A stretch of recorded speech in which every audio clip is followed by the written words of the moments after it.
Guys, welcome to मदिरा facts. कैसे हैं आप सब लोग? उम्मीद करती हूँ आप सब खैरियत से होंगे। मैं आज फिर से लेके आई हूँ आप लोगों के लिए एक बहुत ज़बरदस्त स्ट्रेटजी, जिसकी एक्यूरेसी आप समझ में, अगर आप लोग बैक टेस्ट करते हैं और आप अगर इस स्ट्रेटजी को डे बाय डे इस स्ट्रेटजी पर काम करते हैं तो मैं 100% श्योर हूँ कि ये मार्केट के अंदर 95% की एक्यूरेसी के साथ वर्क करती है ये चीज़। ठीक है, मैं जो आज आप लोग को सिखाने जा रही हूँ, this is not only strategy, this is a proper method.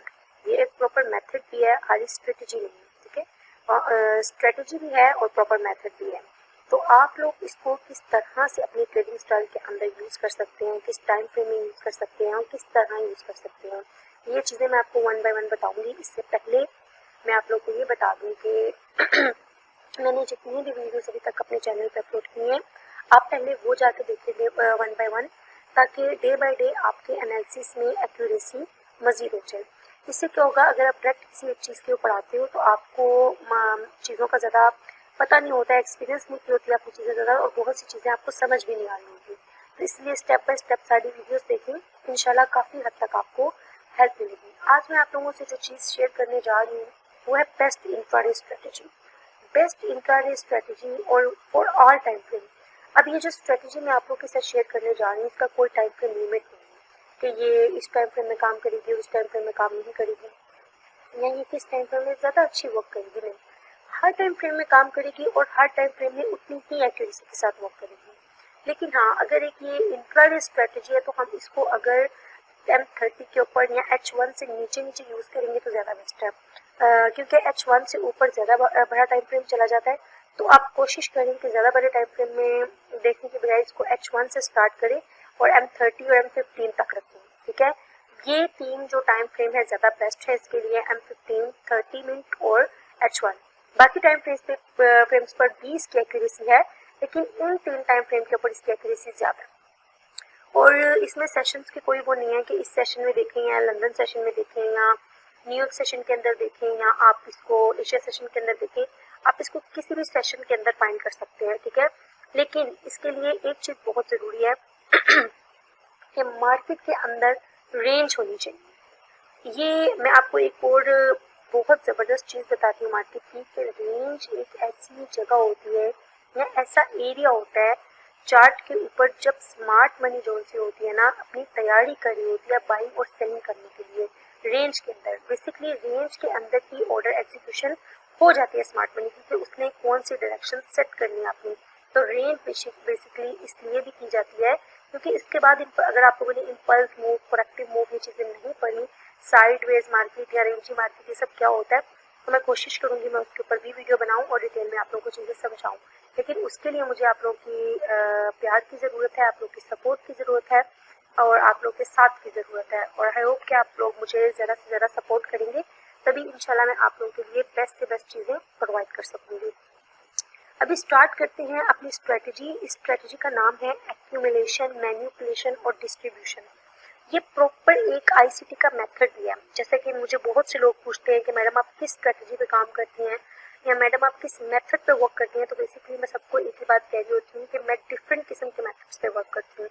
क्योंकि जब आपके पास बहुत ज़्यादा नॉलेज होता है तो आप कभी भी एक चीज़ के ऊपर स्टे नहीं करते, तो मैं डिफरेंट किस्म की सिचुएशन में डिफरेंट किस्म की स्ट्रेटजीज यूज़ करती हूँ। तो यही मेरा ट्रेडिंग स्टाइल है। और मेरा जो कोर्स है उसके अंदर भी मैंने डिफरेंट किस्म के कोर्सेज की चीज़ें ऐड की हुई हैं, मतलब कि आईसीटी हो गया, एसएमसी हो गया, प्राइस एक्शन हो गया, सीआरटी हो गया, वॉल्यूम हो गया, इन सब कोर्सेज को मिलाकर मैंने अपने कोर्स की मेथडोलॉजी को डिज़ाइन किया हुआ है, जिसमें मैं इन सब चीज़ों की वो जिसकी विन रेशियो ज़्यादा है वो चीज़ें निकालती हूँ इन सब कोर्सेज में से, जिसकी विन रेशियो ज़्यादा है। और मेरी कोशिश होती है कि मेरे पास जो भी आए मैं उसको वो चीज़ें पढ़ाऊँ, ताकि जो मार्केट के अंदर हम लोगों ने टाइम स्टे करके चीज़ों को सीखा है वो बिगनर्स को मतलब ना खवारी करनी पड़े इस मामला में ना। तो मेरी यही कोशिश है मैं उनको अच्छे से अच्छे नॉलेज प्रोवाइड कर सकूँ। तो टाइम ज़ाया किए बगैर अपनी स्ट्रेटजी की तरफ चलते हैं। एक्यूमुलेशन आपको पता है रेंज को कहते हैं, मैनिपुलेशन आप लोगों को कहते हैं एक फेक आउट को बोलते हैं। अगर किसी ने फेक आउट और ब्रेकआउट का नहीं पता या उसको नहीं फाइंड करना आता तो मेरी ब्रेकआउट और फेक आउट वाली वीडियो जाके देख सकता है। और डिस्ट्रीब्यूशन फेज वो फेज होता है जिसमें मार्केट का रियल मूव चल रहा होता है, या आप कहते हैं जिसमें मार्केट इम्पल्स मूव लेके जा रही होती है और वो मार्केट की एक रियल डायरेक्शन होती है। अब इसको हम फाइंड कैसे कर सकते हैं, या इस स्ट्रेटेजी को वर्क कैसे करेंगे हम।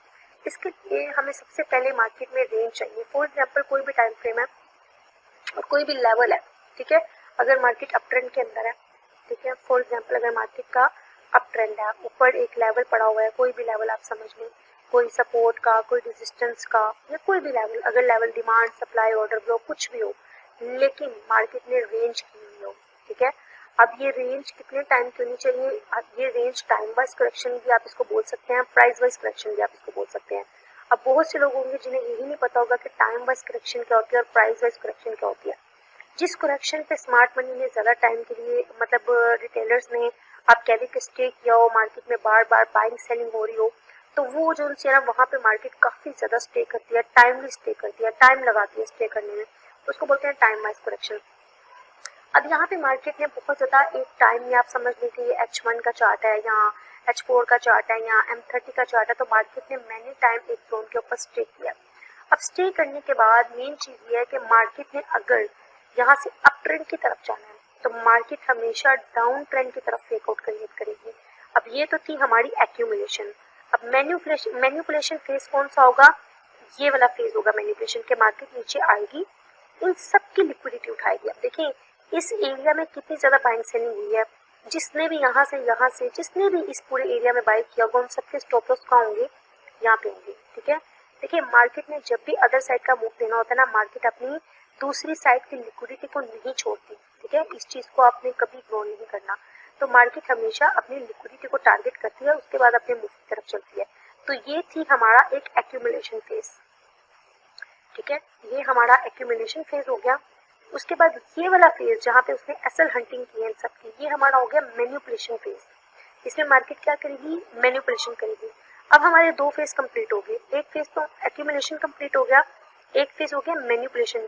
अब यहाँ पे क्या होता है, समटाइम मार्केट यहाँ पे भी आपको सडन ट्रेड नहीं देती, प्रॉपर आपको यहाँ पर भी तंग किया जाता है। कैसे तंग किया जाता है कि मार्केट समटाइम क्या होता है कि जोन से बाहर तो निकलती है लेकिन वीक लगा के वापस जोन के अंदर आ जाती है, ठीक है। इस चीज का अपने ख्याल रखना है कि हमने वीक को नहीं, प्रॉपर ब्रेकआउट को देखना है। अब ब्रेकआउट तो वो क्रिएट कर चुकी है जो उसने करना था, अब उसके बाद जब मार्केट इसका ब्रेकआउट करेगी, रियल ब्रेकआउट करेगी, तो वापस इस जोन को आके टेस्ट जरूर करेगी, चाहे वो एक कैंडल के साथ करें या दो कैंडल के साथ करें। और ये भी हो सकता है कि मार्केट एक दफा टेस्ट करने के बाद दोबारा फिर एक दफा जोन में आए। ये समटाइम ऐसा होता है, ये इसलिए होता है कि ट्रैप किए जा रहा होता है सेलर्स को, ठीक है, कि बायर जोन से मार्केट में एंटर ना हो सके, ठीक है। मैनिपुलेशन करते हैं ताकि एग्जिट हो जाए बायर्स, क्योंकि मार्केट में इंपल्स लगानी होती है। अब इसके बाद क्या होता है, मार्केट एकदम से अपने इस फेज में आ जाती है जो कि होता है डिस्ट्रीब्यूशन फेज। मतलब डिस्ट्रीब्यूशन फेज वो कि मार्केट ने अब एसएल हंटिंग कर ली, मैनिपुलेशन भी कर ली, एक्यूमुलेशन भी कर ली। अब ये मार्केट का कौन सा फेज है, डिस्ट्रीब्यूशन फेज है। अब देखिएगा कि मार्केट 100 में से 90 टाइम ऐसी करती है।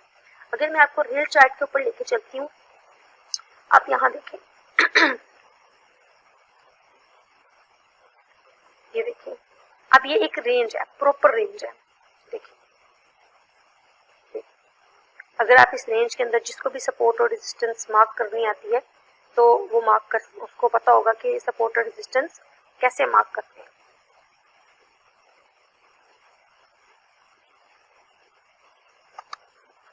अब यहाँ पे मार्केट ने क्या किया, रेंज किया,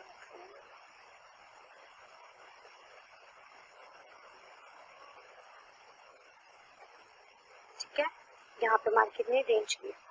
अब ये रेंज जब मार्केट ने किया है तो आप देखें कि मार्केट ने किस साइड पे गिरना था, मार्केट ने गिरना तो इसी साइड पे था, नीचे की तरफ आना था, ठीक है। मार्केट ने ऊपर फेक आउट क्रिएट क्यों किया, इसको बोलते हैं मार्केट का फेक आउट।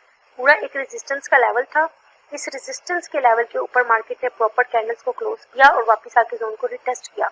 अब देखें जोन को रिटेस्ट करने के बाद मार्केट वापस ऊपर नहीं गई, ठीक है। अगर वाकई यहाँ पे स्मार्ट मनी की एंट्री होती तो मार्केट यहाँ से वापस ऊपर जाके इसके ऊपर क्लोजिंग जरूर देती, ठीक है। क्योंकि देखिए अगर ये स्मार्ट मनी का ब्रेकआउट है या रियल ब्रेकआउट है तो स्मार्ट मनी के लिए कोई मुश्किल नहीं है कि इस लेवल के ऊपर वो एक और कैंडल जो से ना क्लोज करे। अब अगर यहाँ पे एक और कैंडल क्लोज नहीं हो रही इसके हाई के ऊपर तो इट मीन से क्या है, एक फेक आउट है, ठीक है, ब्रेकआउट नहीं है। आपने इस चीज का खास ख्याल रखना है, ठीक है। अब यहाँ पे मार्केट ने क्या किया, रेंज क्रिएट कर दी, एक्यूमुलेशन भी हो गई, ये सारी एक्यूमुलेशन फेज है। अब देखिए मेंबर्स, मार्केट ने क्या किया, मार्केट ने यहाँ फेक आउट भी क्रिएट कर दिया, ठीक है। अब ये रेंज की मार्केट ने एक्यूमुलेशन भी कर दी और फेक आउट भी क्रिएट कर दिया, मैनिपुलेशन भी कर दी। अब यहाँ पे एक्यूमुलेशन भी होगी, मैनिपुलेशन भी होगी, और उसके बाद मार्केट ने क्या किया, डिस्ट्रीब्यूशन किया। और देखिए इस मूव को चेक करें कि कैसा मूव आया। अब जिस मर्जी टाइम फ्रेम के अंदर चले जाएं, अगर आप छोटे से छोटे टाइम फ्रेम के अंदर भी जाएंगे ना, वहां पे भी आपको ये चीज मिलेगी, ठीक है। आपने रेंज लाजमी ढूंढनी है, जहां पे रेंज होगी वहीं पे ही आपको रियल मूव उसके बाद देखने को मिलेगा। अगर मैं यहाँ पे आपको दिखाऊं, वैसे तो ये रेंज काफी बड़ी है और प्रॉपर मार्केट है, ये देखिए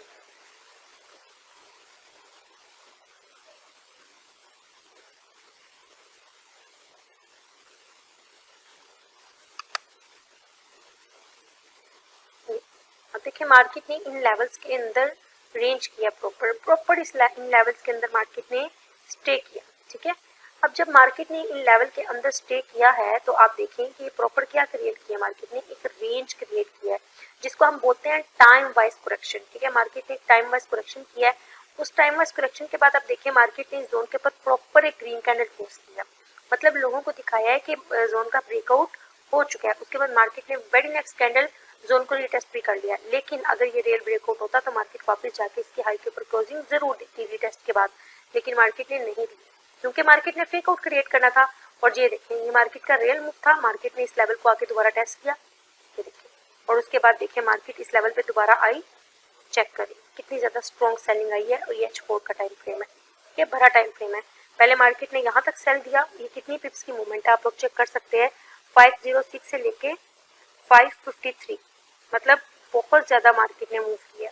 और उसके बाद जब मार्केट ने दोबारा आके इस लेवल को टेस्ट किया है, तब भी मार्केट उस लेवल से कोई 20 पिप्स भी ऊपर नहीं गई, और दोबारा देखें आपको कितनी अच्छी सेलिंग मिली है। मजीद मैं आपको इसको बैक टेस्ट करवाती हूँ। अगर मैं इसको छोटे टाइम फ्रेम पे आपको कन्वर्ट करके दिखाऊंगी, मैंने 15 मिनट का चार्ट खोला है, 15 मिनट के चार्ट के ऊपर अगर मैं आपको थोड़ा सा बैक टेस्ट करवाऊं,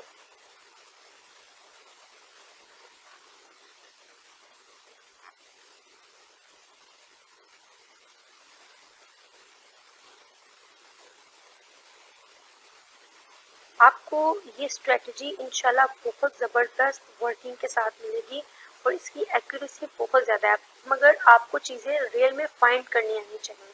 आपको ये पता होना चाहिए कि रियल ब्रेकआउट कौन सा है, रियल मार्केट में फेक आउट कौन सा है, और स्पेशली आपने लेवल्स को ड्रा कैसे करना है, कि मार्केट के अंदर सपोर्ट एंड रेजिस्टेंस आपने कैसे निकालनी है, क्योंकि रेंज के अंदर सपोर्ट एंड रेजिस्टेंस निकालना सबसे मेन चीज़ है कि आप ये कैसे निकालते हैं। अब देखें यहाँ पे ये प्रॉपर फेक आउट था ये, और यहाँ पे मार्केट ने रियल ब्रेकआउट किया था। उसके बाद देखिए मार्केट कितना ऊपर गई है, एक्यूमुलेशन, मैनिपुलेशन और डिस्ट्रीब्यूशन।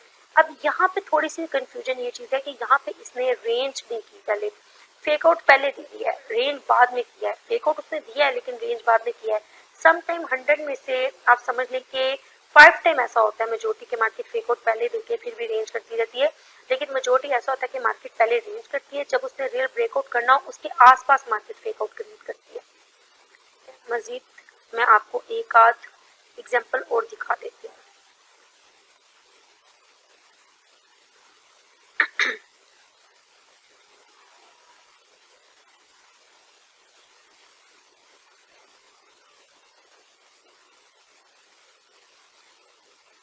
ये देखिए ये 15 मिनट का चार्ट है, ये देखिए मार्केट ने प्रॉपर रेंज की है,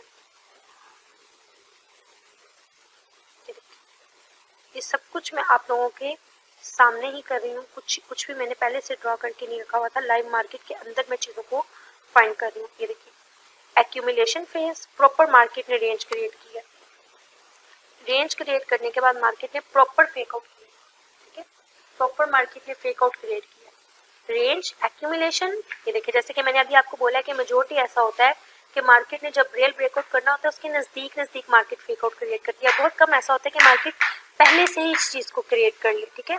अब यहाँ पे फेक आउट हुआ, उसके बाद मार्केट ने डिस्ट्रीब्यूशन किया।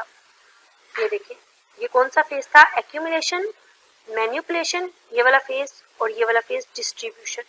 तो इस तरह से ये स्ट्रेटजी वर्क करती है। आई होप कि आप लोगों ने बहुत एंजॉय किया होगा स्ट्रेटजी को, और ये बहुत अच्छा वर्क भी करेगी इंशाल्लाह। तो दुआओं में याद रखिएगा, और मेरे जो ये अब यूट्यूब का चैनल है और उसके नीचे मैंने डिस्क्रिप्शन में प्रॉपर लिंक दिए होते हैं, जो भी मेरी कम्युनिटी ज्वाइन करना चाहता है वो कर सकता है। Thank you so much.